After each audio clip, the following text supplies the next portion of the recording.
The Jedi Knight Anakin Skywalker is the greatest hero of the Republic at war and has proved his bravery on many battlefields. Yet his mentors Obi-Wan Kenobi and Yoda also see Anakin's recklessness. They worry that one day he will hurl himself into dangers from which even his uncanny ability with the Force will not be enough to save him. Hello and welcome to Centurions Corner, and today is episode 1 of the Target exclusives. We just received them here over in the UK, so I'm a little bit behind, but also there's a lot of people out there that are really struggling hard to find them. So first of all, we're going to start with Anakin Skywalker, and he's here on this old nostalgia kind of Clone Wars card here. To be honest, I don't actually remember this card. It must have been a bit later on, because I kind of remember it being more of a sort of squarer card with a few bits of graphics up here. I'll put a picture up here of the ones I remember anyway, but yeah, here he is. He looks absolutely great. I'm not too sure on his face, but I think we get him out of the package and have a closer look anyway.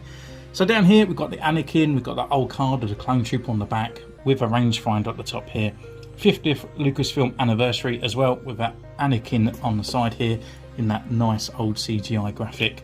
On the back, not really much going on here. I would love to have the actual figures that are in this range as well on the back there. There's a little bit of a tick sheet, but we just got the 50th Lucasfilm anniversary and how it goes through the thing. So exactly the same as all what you had earlier in the year on the archives and the legends.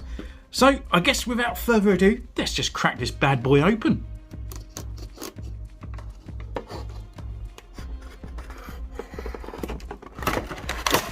So here he is out of the packaging, and he looks absolutely brilliant. We're just going to do our first impressions in a mo. Hasn't got any other accessories apart from his lightsaber, but that's all he needs. He's just a Jedi. But actually, looking at the packaging, I don't normally go over this, but actually there's a corrugated pack down here, a nice little line that you can actually just cut along. And then these are sellotaped on the back here. You could open both. I've just done one, and it was an easy way to open up. So if you still want to keep the boxes and all the sort of stuff intact with a bit of blue there, you want to get to these guys but don't really want to throw away the boxes or keep them there, the option is actually there. So if you are an in-box collector or you just want to pop them out now and again but keep the boxes, you'll still be able to do so. So having our first impressions at Anakin Skywalker, just pop him out. Oh, he's in there nice and tight. I'm not too sure on this head, I'm not too sure, but I think it's going to grow on me. It's kind of more like an Anakin look rather than Hayden Christensen. It's kind of what you imagine Anakin to look like in a way. But I guess we'll just go away, take him away for a few photos, and we'll see you in a moment.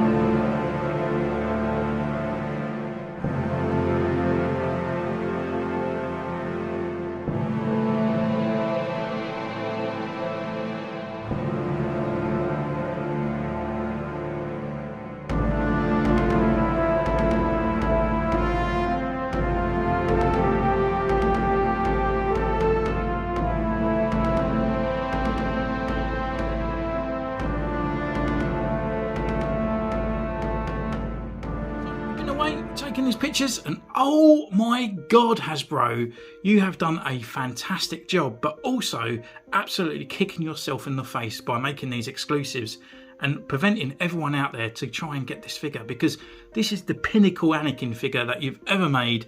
He's fantastic, has got his few flaws, but you done well, but you also done bad.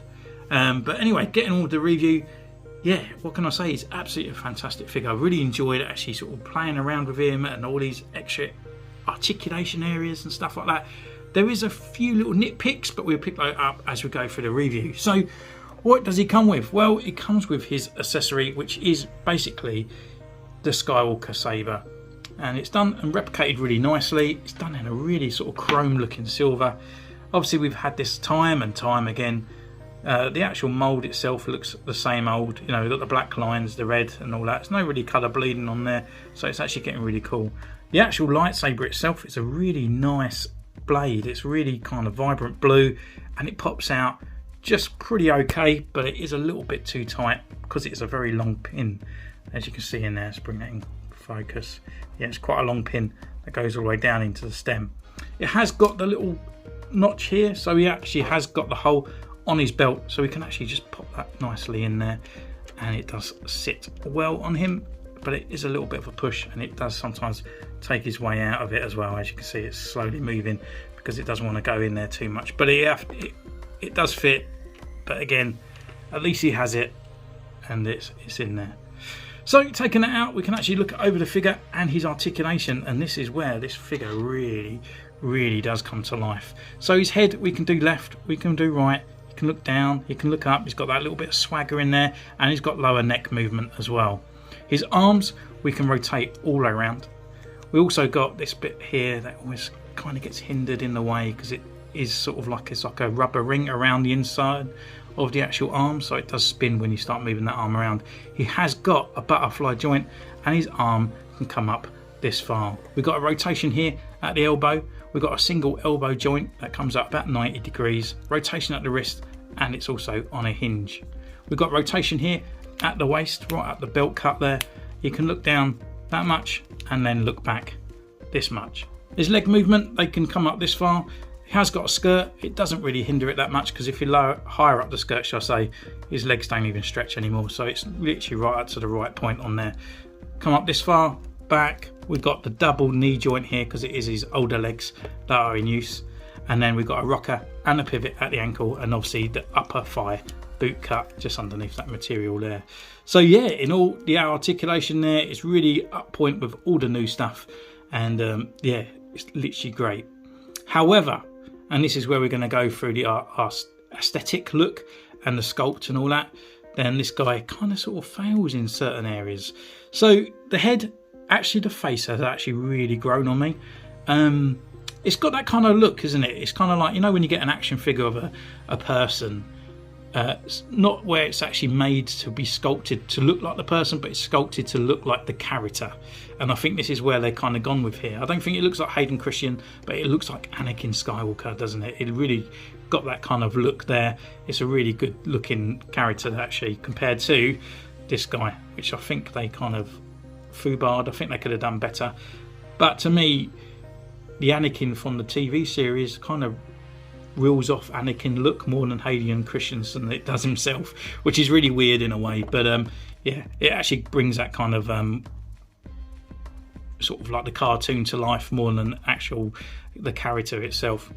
Coming down to the shoulders, we actually got the emblem here on the shoulder here, not on this side, and it's done in this sort of weird grey blue rather than like a black or a charcoal grey, which is a bit strange, which then it kind of bleeds into this and matches this kind of uniform. So this to me looks like the right colour, and so does his underskirt, well, under top tunic sort of type, but this just looks a bit off. We have got cuts and dents and stuff on there. It's actually been sculpted in. So his undersuit does match the cartoon as well, and you can see all those sort of lines all over the figure, which are done pretty cool. The texture goes down all over the leather, and you've got that nice little window bit at the back, so that's pretty cool. Looking at the belt, and this is where he kind of follows and falls down. It's because his paint applications suck a little bit. So the buckle is not painted, the lightsaber clip's not painted, we've got a smidget of gold that's just blurged over there. These parts here just painted gold, no buckles done on the silvering and around on the belt on here. So yeah, it's a bit annoying. Also the hand, haven't done any of these sort of paint applications on this part either. You just got that one brownish sort of like sandy colour paint around on his arms. This side's not even painted at all, it's just done in black, which I'm sure it's supposed to be brown, and then a black glove as well. And then going down to the legs, which are fine, you know, it's literally the old style legs, so nothing to really go for there. It's just the same texturing and stuff on there, so the detail in those parts are pretty cool. It's just a shame about these paint applications here, and for about a £25 figure you expect it to be a little bit painted, especially a belt and the glove parts, because they have done it before, so it just seems a little bit off. They're gone from there because it's not really a really painted figure at all, is it? Browns and reds and stuff. So yeah, that's what I kind of think of this guy, and may the force be with you to go out there and actually try and pick these guys up. If you're still struggling, then I would still say carry on that pursuit, because it is fantastic. So looking at this guy, we will be bringing an upgrading figure, so please subscribe down below, like the video, because it really helps out the channel, and you won't miss those episodes when I start applying some paint and extra bits to this guy to really bring him up to scratch. So thank you once again. I highly recommend this figure. I got mine from In Demand Toys in the UK. Whether or not they're going to get restocked, I'm not 100% sure, but just keep looking and try and apply for those email things where they'll send it to you if they get it back in stock. So thanks once again. Don't forget you can subscribe, you can comment, you can follow me on Instagram, you can follow me on Facebook. It's all in the descriptions down below. Until next time, take care and I'll see you soon. Bye.